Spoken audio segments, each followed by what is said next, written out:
Bonjour à tous et bienvenue dans votre journal des produits de bourse de l'Upsa du jeudi 25 juillet.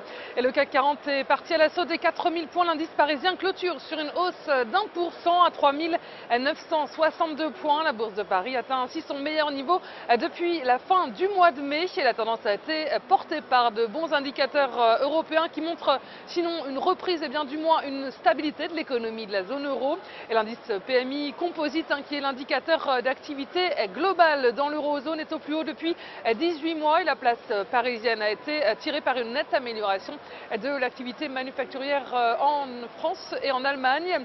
Seul bémol, le chômage est reparti à la hausse en France de 0,5% sur le mois de juin et l'évolution contrastée des indices à Wall Street n'a pas entamé l'optimisme des investisseurs. Et sur le plan des valeurs, le groupe énergétique Alstom recule de 4% alors que les prises de commandes ont plongé de 32% sur le premier trimestre. Et Puma, filiale du groupe Kering, lâche 0,36%, plombé par des résultats en dessous des attentes au deuxième trimestre. M6 baisse d'1,65%. Le groupe de médias est toujours affecté par la baisse des recettes publicitaires sur le marché télévisuel. Et puis, outre-Atlantique, Wall Street a débuté la séance dans le vert, importé surtout par les bons chiffres d'Apple publiés la veille après bourse.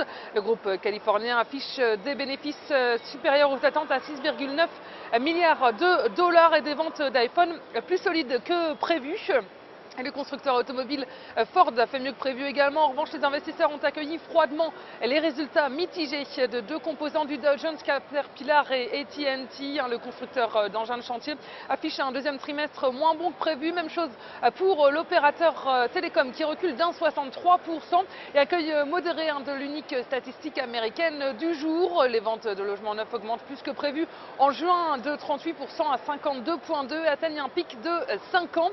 Bons indicateurs européens également, un signe d'une stabilité de l'économie de la zone euro, qui ont porté légèrement la tendance à Wall Street. Et puis les marchés américains ont digéré un indicateur contrasté venu de Chine. La deuxième puissance économique mondiale enregistre sa plus forte contraction de la production manufacturière en 11 mois, signe d'un ralentissement de l'activité économique du pays.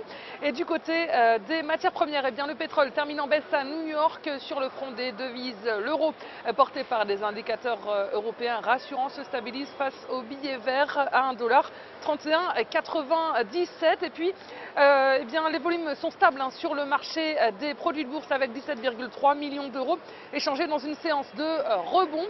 Et concernant la répartition par type de produits, les certificats sont en repli à 79% des échanges, les varants sont à 21%. Du côté des transactions, les certificats représentent 72% des échanges et les varants 28%. Et la répartition par sous-jacent nous indique que les indices sont en hausse avec 32% du marché, les actions sont à 64%. Et selon la répartition des transactions sur les varants, les indices représentent 30% des échanges, les actions sont à 66%, le taux de change est à 1%, les autres varants sont à 3%. Et la valeur du jour, c'est aujourd'hui le groupe hôtelier Accor. Graphiquement, le titre valide une figure de continuation haussière en fanion. Il reste inscrit au-dessus de ses moyennes mobiles à 20 et 50 jours positivement orienté. Le RSI se situe au-dessus de sa ligne de signal sans être en territoire de surachat et son orientation milite pour la mise en place d'une nouvelle phase de hausse avec les plus hauts annuels à 29,60 € comme première cible. Et le dépassement de ce niveau amènera le titre sur les 31 € avec une invalidation en dessous de 27,04 €. Et la stratégie qui vous est proposée pour jouer cette valeur, c'est l'achat du Warrant Call Accor à 4472 T d'Unicredit au prix d'exercice de 28 € et d'échéance au 6 décembre 2013. Voilà, c'est tout pour aujourd'hui. Passez une excellente journée, on se retrouve demain.